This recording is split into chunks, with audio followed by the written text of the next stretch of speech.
Long before we had any equipment to help us navigate the sea, we had the stars to guide us. And long before we had any other system of keeping time, there was the moon. And under the vast night skies of Mesopotamia, the extremely human practice of looking to the stars for meaning became a science, not only one of divining meaning, but also of fortune and future telling as well. At first, the sun, moon, and stars were the primary cast of characters, and particularly the stars which appeared and disappeared according to the season, providing depth and character to their subsequent mythology. The Pleiades, for example, were regarded in ancient star lore as being lucky for love, growing, harvesting, and sailing on the sea, and their annual heliacal rise, that is, appearing before the sun in the morning, signaled the beginning of the growing season and the safe sailing season, while the star's disappearance in the fall signaled the harvest and the end of sailing season. This accounts for their associations with growing, harvest, and sailing, and for love, consider that the Pleiades, from their position on the back of the cosmic bull Taurus, are pursued through the sky by the great hunter Orion. From ancient times, the myths that we've assigned the stars, and later the planets, matched the energies that we experienced when their presence was visible in the sky. Eventually, we began foretelling the nature of future events on the themes of past ones, first by foretelling the lives of important people, the reigns of dynastic powers, and the outcome of wars and other significant events. Over time, though, this science gained complexity and nuance, involving the wandering stars, or planets, that move across the backdrop of the zodiac, and then their interactions with each other, their aspects and transits. And a couple of thousand years later, we added the outer planets, asteroids, and so on. The various systems of astrology in the world are refined enough now to provide very detailed, though not always 100% clear, analysis of the future of the world at large and individually as well. Fortune, misfortune, conflict, profit, love, and so on. When we originally plotted our lives against the sky, we used the seasonal appearance of stars to time aspects of agriculture, trade, and social order. Now we can chart the course of our lives with much greater precision, timing our actions according to the qualities of evolving astrological conditions, minute by minute, hour by hour. Learning about your birth chart is helpful in understanding what makes you tick as a person, but it's not really useful in planning for the future unless you compare the chart of the current moment to your birth chart, which is what a horoscope does.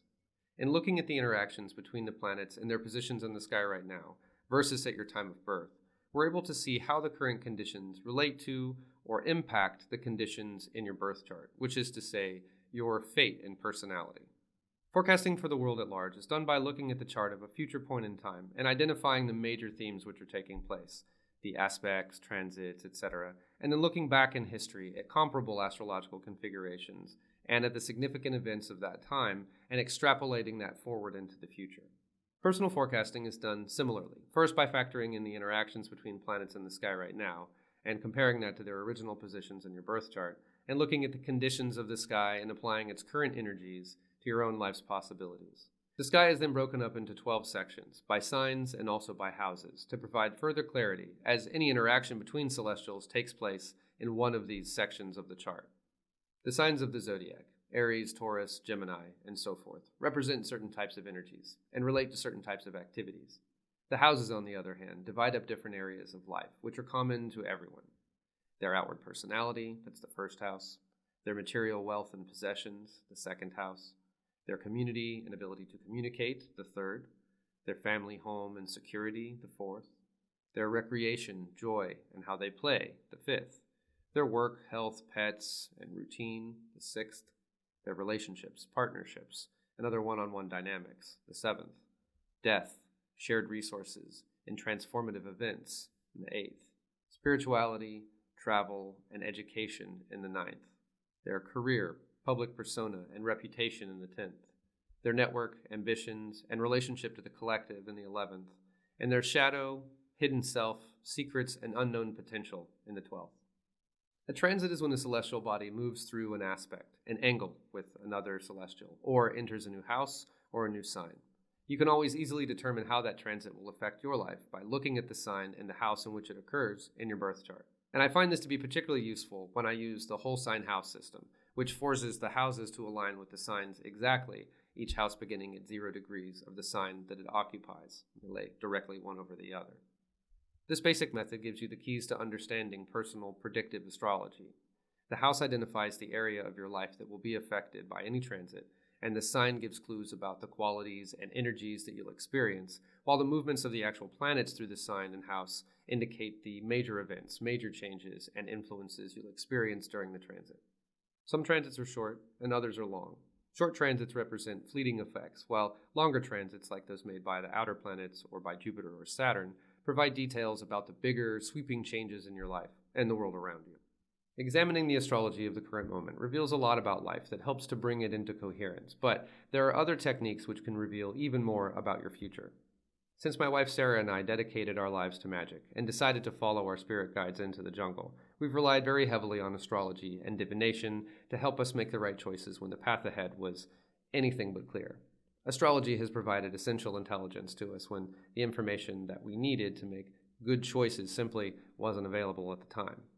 The road ahead is hardly crystal clear, but without the hints and clues that we get from looking at the space weather, we'd never have made it this far. In episode 12, I'm going to share all the various ways that my wife and I have used astrology to plan our lives and make sense of what's happening in the world. And I'm going to talk about the techniques that I've gotten the most useful predictions from and how I interpret what the stars are saying. Plus, I'll share a number of stories about how I came to be aware of these techniques, watching them unfold in incredibly precise and accurate ways in my own life. Now, astrology can be a guide, but it can also be a crutch, always providing us excuses not to take action. But if we use astrology to time our moves correctly, to avoid costly missteps, and to make meaning out of chaos, then there is hardly a more powerful predictive tool at our disposal. Stay tuned for episode 12, Plotting by the Stars, in just a moment.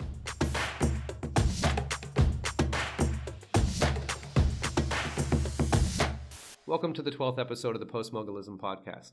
I'm your host Nate, aka Postmugglism, and in this episode, I'm going to share with you my go-to strategies for planning my life according to the stars, how to look at your chart and see where upcoming transits will affect you, and how to look at the eclipses and lunar nodes to understand the story of your life and its trajectory. Thanks for tuning into this episode. If you're new to the show, be sure to subscribe wherever you listen to podcasts. This show is about magic in the postmodern age, chaos magic for chaotic times. I explore ways of re-enchanting our experience of the world, rehaunting the sacred, and reconstructing the magic of the past to help us build a better future. You can find more of my content, articles, videos, and other episodes of this podcast, and other stuff on my website at www.postmugglism.com. Subscribe to my email newsletter there in the sidebar to get notified whenever I post new content on any platform. And I really suggest that everyone subscribes to my newsletter because all the platforms like YouTube, social media, etc. continue to make it more and more difficult to reach you. If you're on my email list, though, you're getting everything, and you'll hear about any special discounts or other opportunities that I'm offering as well. And again, that website address is www.postmugglism.com, and you can sign up there. In this episode, I'm going to share my favorite strategies for making the most of the space weather ahead, and talk about some more advanced techniques like annual perfections, and looking at lunar node transits and eclipse cycles as ways of generating predictions.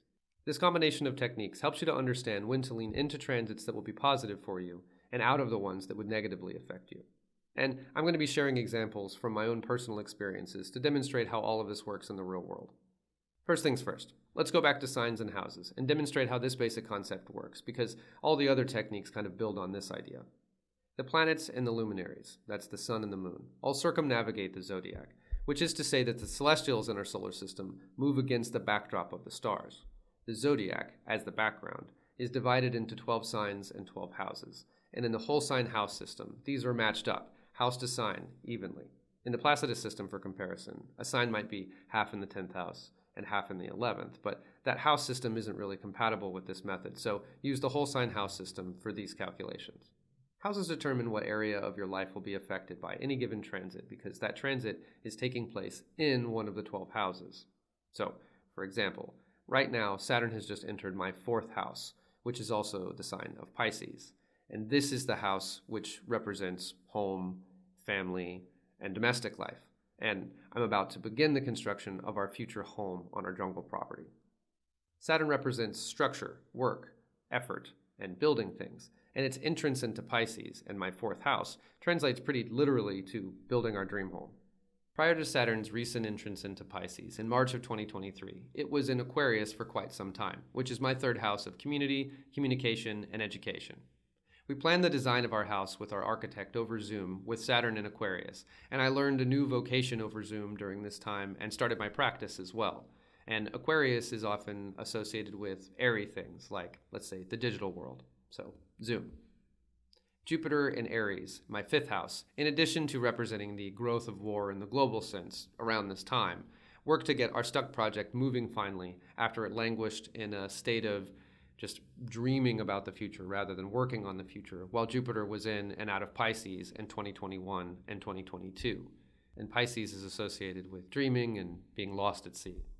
Jupiter, who's been in Aries since December 2022, represents growth and expansion, and luck and good fortune, and is about to move into Taurus in May of 2023, which should represent a much-needed expansion in the areas of material comfort, and for me personally, hopefully an expansion in my business as well, since this is taking place in my 6th house of work and routine. So, you can see that as a planet moves through a sign and a house, it affects the area of life associated with the house, with the energies associated with the sign and the planet that rules it. Each planet moves at a different speed, producing different cycles of movement as it travels through the zodiac. This produces some cycles that are short and whose influences are fleeting, and others whose are quite long and whose effects can divide up phases of our life, such as a Saturn or a lunar node return, or the generational transits of sluggish Pluto.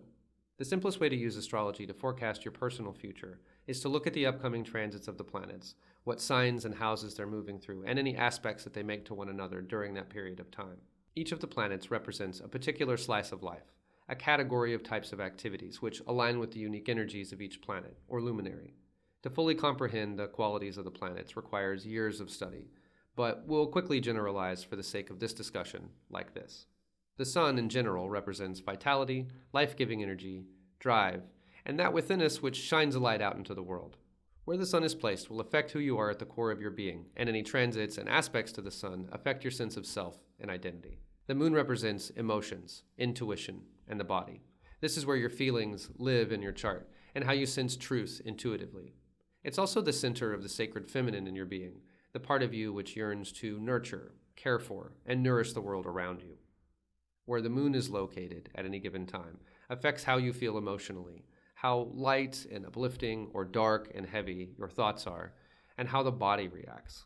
Mars represents aggression, violence, and effort.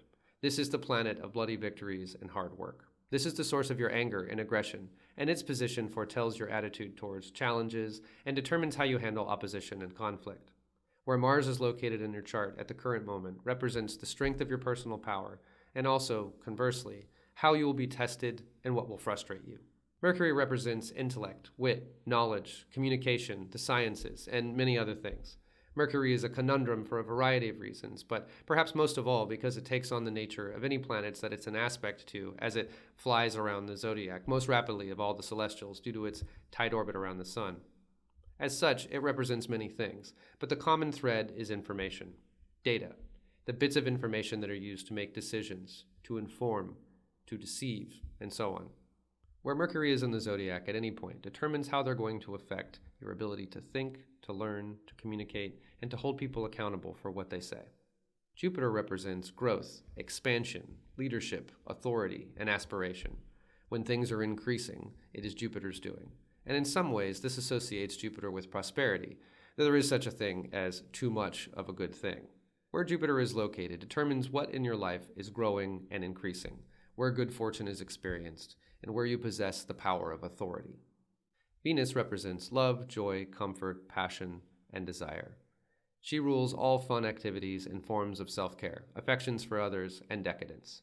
She is also fertility and beauty. Where Venus is largely determines how much fun the world is having, and whether the sex is any good. If she is poorly configured in the sky, it strips us of comfort. If she is well placed in the sky, things are good, and we're comfortable and happy. Saturn represents restriction, confinement, limitation, time, death, decay, and order, and the edifices of tradition, both positive and negative, as well as all forms of structure and its downstream effects, rules, laws, civil structures, physical construction, agriculture, and so on. The presence of Saturn brings heavy energy, causes things to break down, and slows down everything wherever he's placed in your chart. Vastly oversimplifying the subject, astrological math works something like this. A planet signifies these various things that I just mentioned, And those types of things will occur in whatever area of life the house that the celestial in question occupies at the time. So if Saturn is in my 4th house, then I get construction, confinement, hard work, etc. in my home life, and so on. If your sun is in the 8th house, it's a time of personal transformation, maybe small or large, or potentially when you receive money from someone. If it's in your 7th house, though, you might fall in love or devote your time to your partner in some way. The houses are really important to predictive astrology because they show you where those forces are going to actually impact your life by category and keyword, if you will. This is very useful, but let's look at a few examples to demonstrate exactly how and why. When Mars is transiting a house, for example, you can assume that you're either going to make a lot of progress or be victorious in those areas of life, or you're going to face a lot of challenges there, which would probably show up as difficult aspects like squares and oppositions to Mars. Mars in the 1st house might show up like drive to prove yourself or to show the world who you are. Less so when Mars is in Cancer, and much more so when it's in Sagittarius, Aries, or Leo. When Venus is transiting a house, you'll find comfort in dealing with the matters that she rules there, unless she's negatively aspected in some way at that time, of course. Venus in Capricorn in the 5th looks like scheduled date nights and the love of planning. Venus in Taurus in the 5th, for comparison, would throw decadent parties for fun instead. With Saturn, things slow down. They're forced to follow rules, and there are limitations placed on them to keep them from growing and to rein them in. Saturn in Capricorn in the 2nd means that promotion you want is going to require a lot of hard work to get. Saturn transiting the 5th house means hard work puts some kind of a damper on your fun. With my moon in Leo in the 9th, my big heart wants to help people, spiritually in particular. A moon in Leo in the 10th, though, might be happiest as a professional entertainer.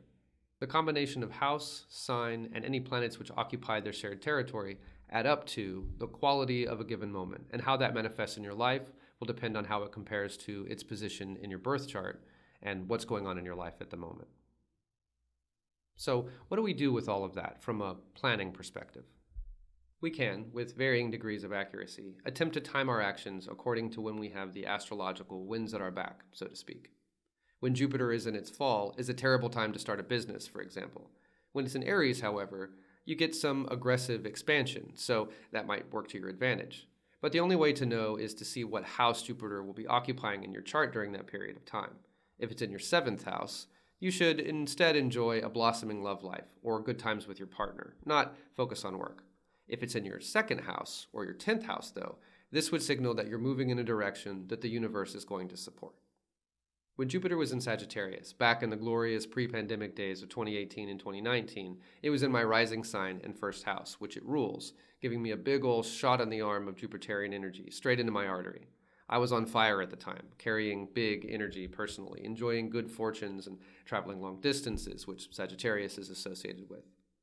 When Jupiter entered Capricorn, though, all my opportunities dried up or became very challenging, and financial growth stalled completely, while Saturn, ruler of Capricorn and of limitation, etc., conjoined Jupiter and then stalked him during his entire time in that sign.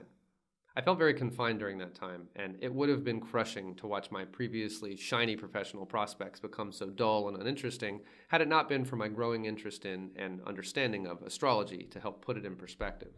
This topic of houses and signs is a very deep rabbit hole in itself, but I'd like to move on and talk about some other techniques before diving in too deeply so that I can tell the whole story about how we put together our plan to move to Mexico using astrology. Plus, how I found my new vocation by looking at the lunar nodes and how the eclipse cycle shows up every 6 months to propel our lives forward with big transformative events.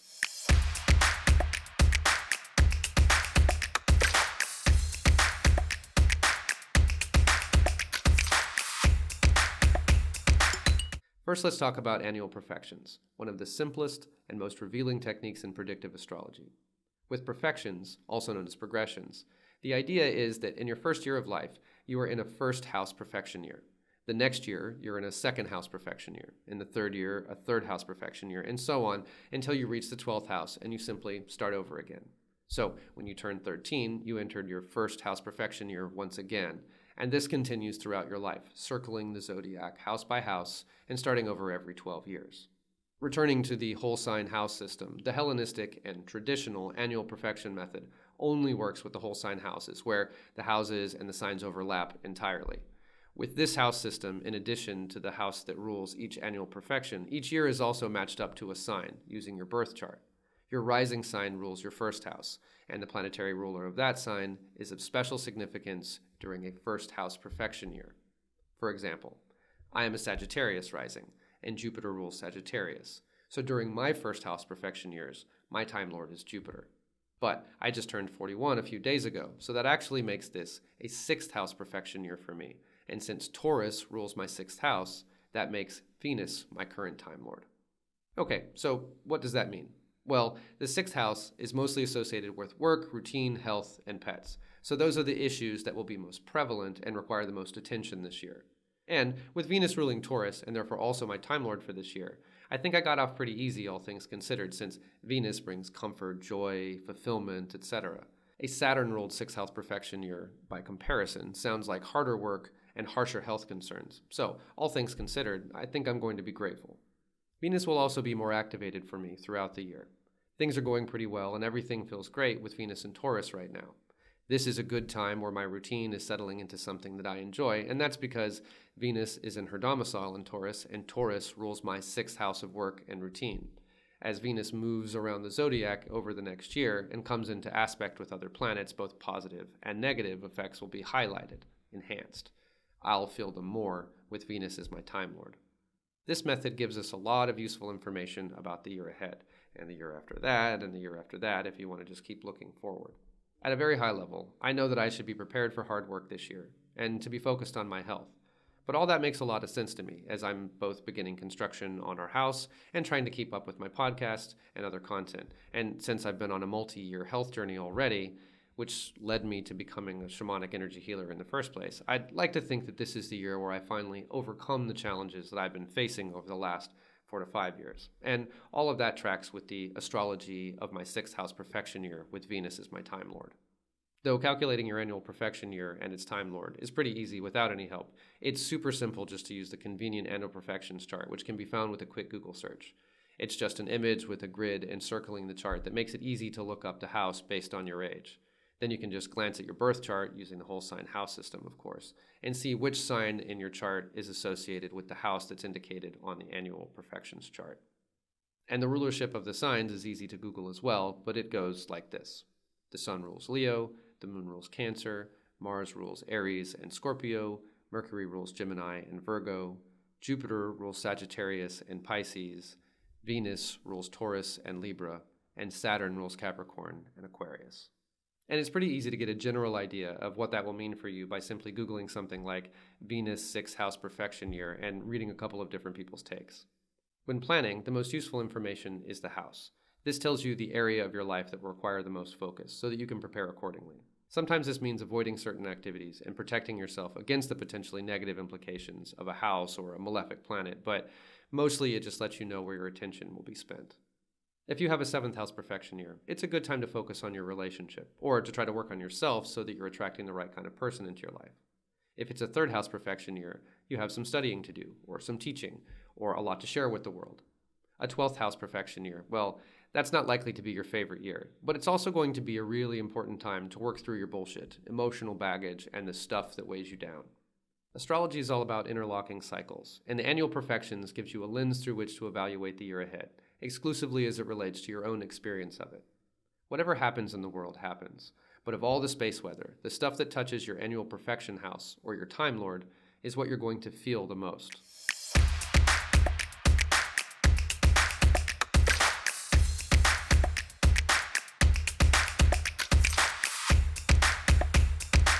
The lunar nodes are a mysterious set of powerful polar opposites, which represent fate and karma, more or less.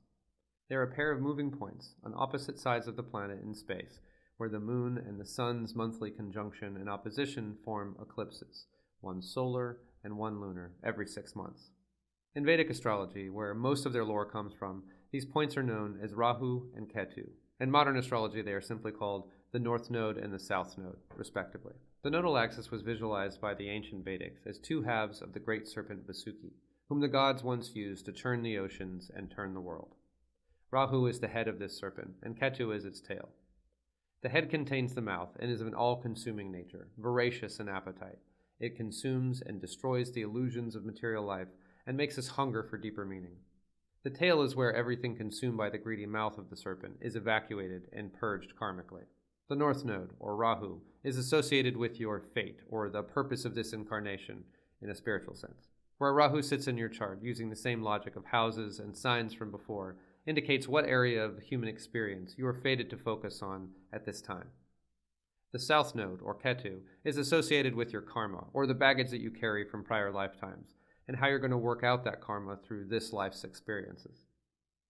Where Ketu is in your chart indicates what you need to release, to allow to die, and to no longer identify yourself with. It took a long time, compared to other aspects of astrology, for the nodes to really make sense to me. It was how they showed up in my own life and answered some long-term lingering questions about why I am the way that I am that finally made it click. I was in my late 30s and very tired of running into the same repetitive, negative scenarios in my career.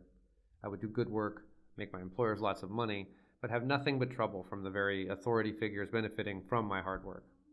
After moving jobs a number of times and always to a better paying job, I was beginning to realize that despite the success that I was enjoying, it wasn't really sustainable, and I fucking hated it. I hated the constant struggle with authority and doing good for people that were then threatened by it instead of grateful. Looking at the astrology of the moment back then at the time led me to a greater awareness of the lunar nodes in my birth chart, because somewhere along the way I read the explanation that the North Node relates to our soul's lesson in this life, and the South Node to the karma that we need to release, and it fell into place for me.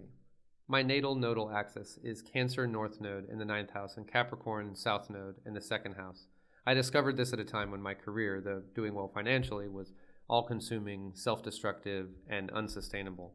Also, it was right around the time of my lunar node return when the nodes, and the eclipses as we'll discuss in a moment, were around the same degrees where they reside in my natal chart.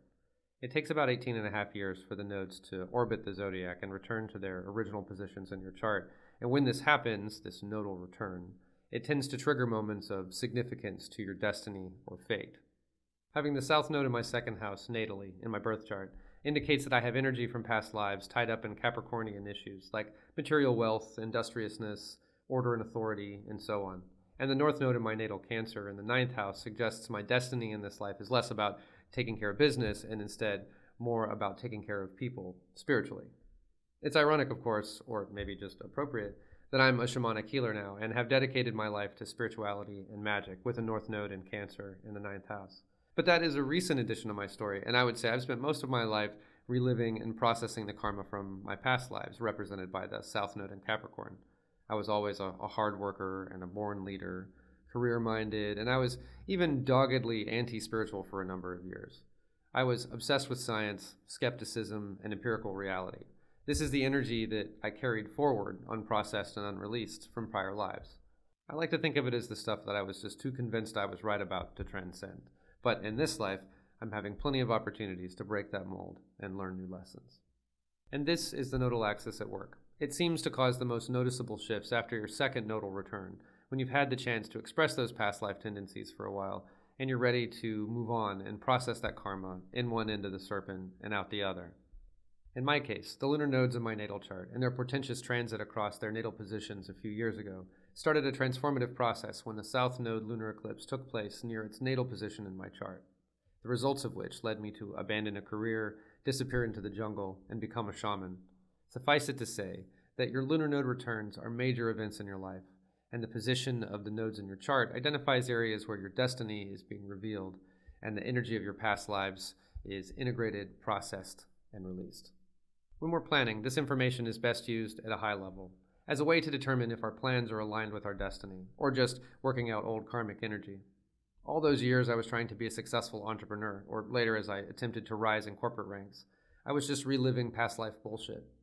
Now that I've refocused my life's purpose around my passion for magic and my desire to contribute positively to the field, I can feel the universe rallying around me in support in ways I never experienced when I was stuck in old karmic patterns. As the lunar nodes move, the nodal axis rotates through the zodiac, and every 6 months, eclipses take place in the signs that the nodes occupy, which changes roughly every 18 months. Astrologer Cam White reminds us frequently that eclipses represent the opening and closing of doors, and I would say chapters in your life as well. Things begin, are catapulted forward, or come crashing to an end during eclipses. Sometimes eclipses are traumatic, sometimes they're barely noticeable, but they always lead to fated experience, whether you recognize it or not. Every 6 months they come in pairs, one solar eclipse and one lunar, along with the wonky, unpredictable time between the two. Like the nodes themselves, eclipses take place in a sign and house, which, at this point in the episode, you should be able to guess will relate to the significations of the house and sign that each node occupies. How is it different from the transit of the nodes through signs and houses that we just discussed? Well, when an eclipse occurs, it is an especially strong expression of this energy, suddenly, that propels your life story forward in some way. Eclipses are usually fairly unpleasant experiences, despite their karmic value, but they are also necessary to break up stagnant energy and move us in the direction of our fate. So how do we use this in life planning scenarios? Well, eclipses take place every 6 months, and they change the signs that they take place in about every 18 months. So there are 3 eclipses in each cycle, and these sync to the most transformative and intense events that are going to be happening to you in that period of time. For example, the lunar nodes have been in my 6th and 12th houses of health and the unseen and unknown for the last 16 months or so, and I'm looking forward to them changing signs and houses soon. The issues they've brought up have certainly been work and haven't been very much fun at all. With the North Node in the 6th house in Taurus, I've been reworking my routines and very focused on my health and taking the comfort of my physical body much more seriously than ever before. The South Node in the 12th house in Scorpio has certainly been interesting, syncing up exactly with my shamanic training and now the beginning of my practice. And a lot of shamanic work happens in the metaphorical underworld, so this is certainly fitting. That was the recent past. Now let's look ahead. When the nodes move next, the North Node will ingress into my Sun sign Aries in the 5th house of fun and comfort, and the South Node into Libra in the 11th of networks and social settings. I really liked what the Chani blog had to say recently about these transits. This new story shifts focus to the balance between our solo drives versus our interpersonal relationships. Extreme self-interests meets the sword of justice as we attempt to find a middle path between brave pioneering and consideration for others. And I can totally see this on the horizon. This just feels right in my bones. I'm on a mission to build community and reputation, both to grow my business and to increase my family's resilience through the people around us. And also, just generally speaking, as a shamanic healer, I'm seeing more clients, and each session is an hour and a half of working with other people's troubles and traumas, so I'm learning how to manage all of that energy while maintaining my own boundaries. The transformations of this upcoming 18-month period will somehow relate to how I balance my family's individual resilience and my contribution to networks beyond my family. To purge my karma and head in the direction of fate, I'll need to resist the temptation to focus entirely on my family and myself, and to find a balance that allows me to enrich our lives with the circle of other people. As I plan what's ahead, this is obviously very helpful context. Perhaps I should begin to make time for prioritizing friends and community. After all, I'll have a voracious appetite for fun with a North Node in the 5th house, which is a good time to be sociable and to build connections.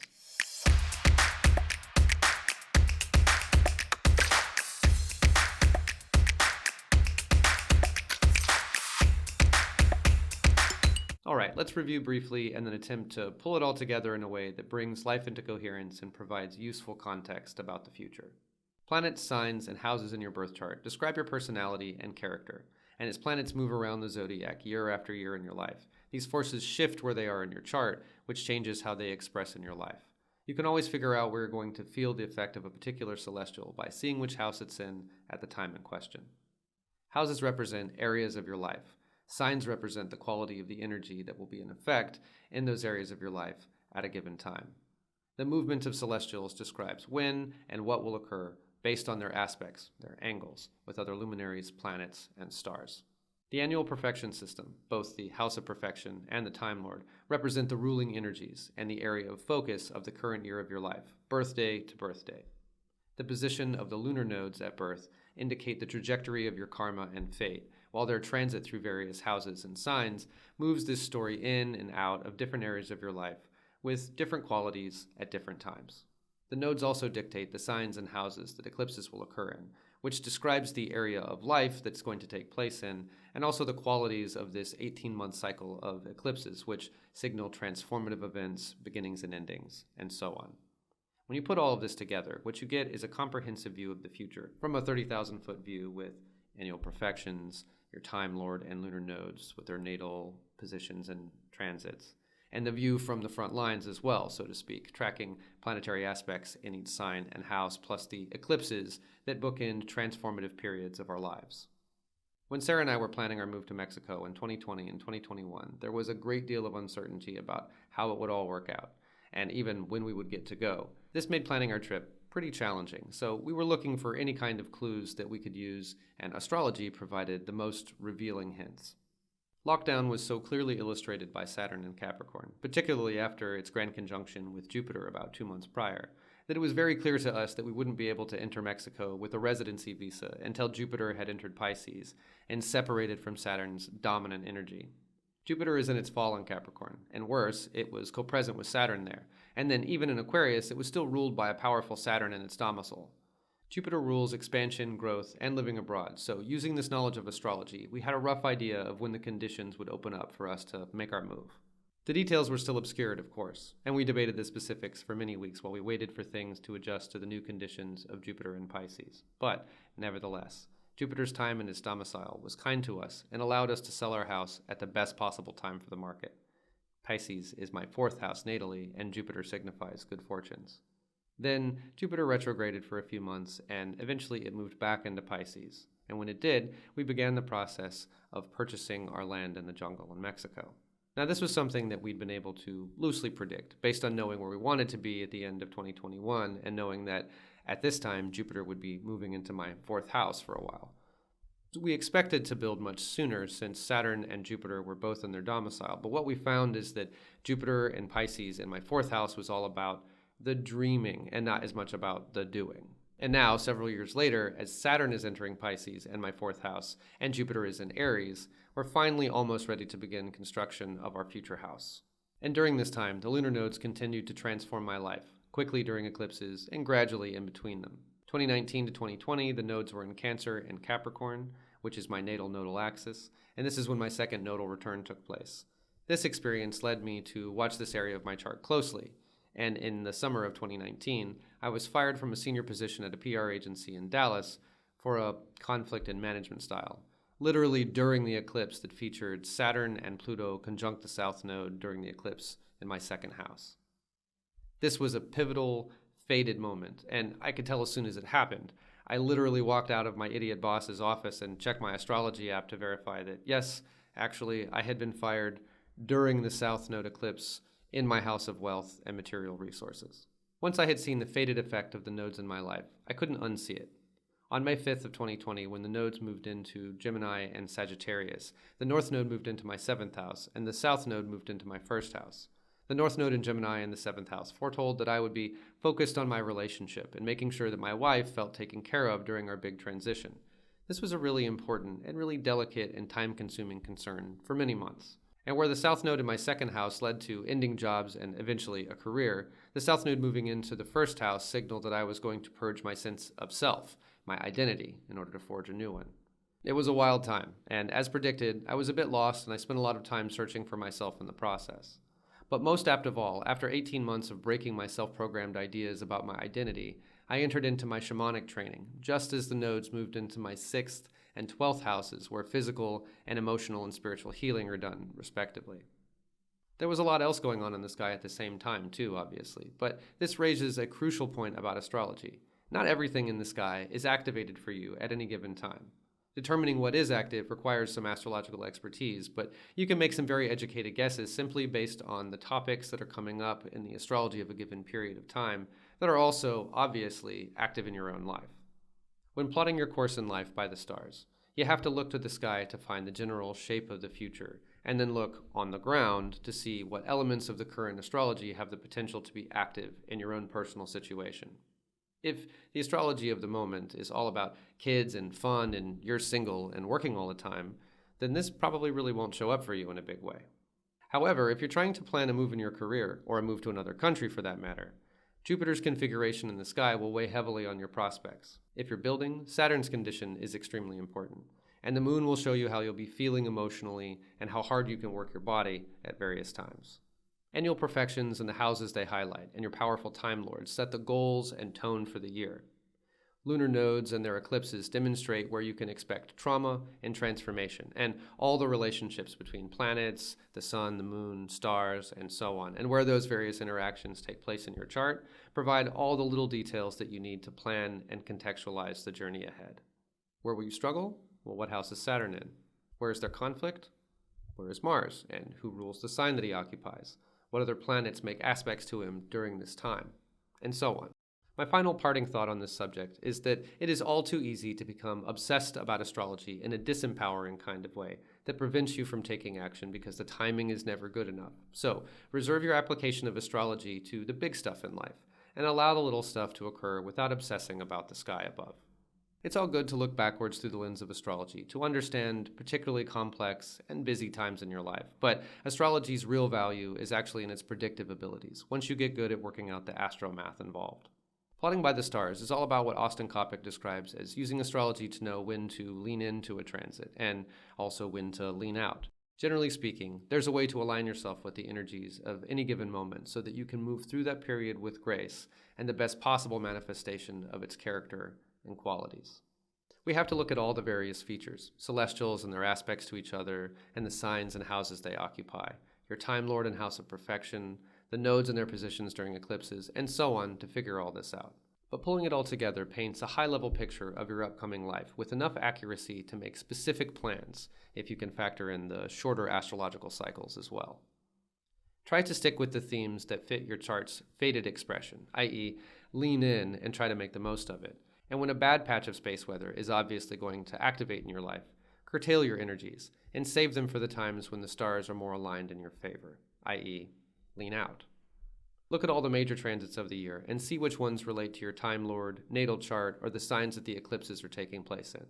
It's all data, every planet, star, or asteroid, but the big stuff and the slow stuff matters the most.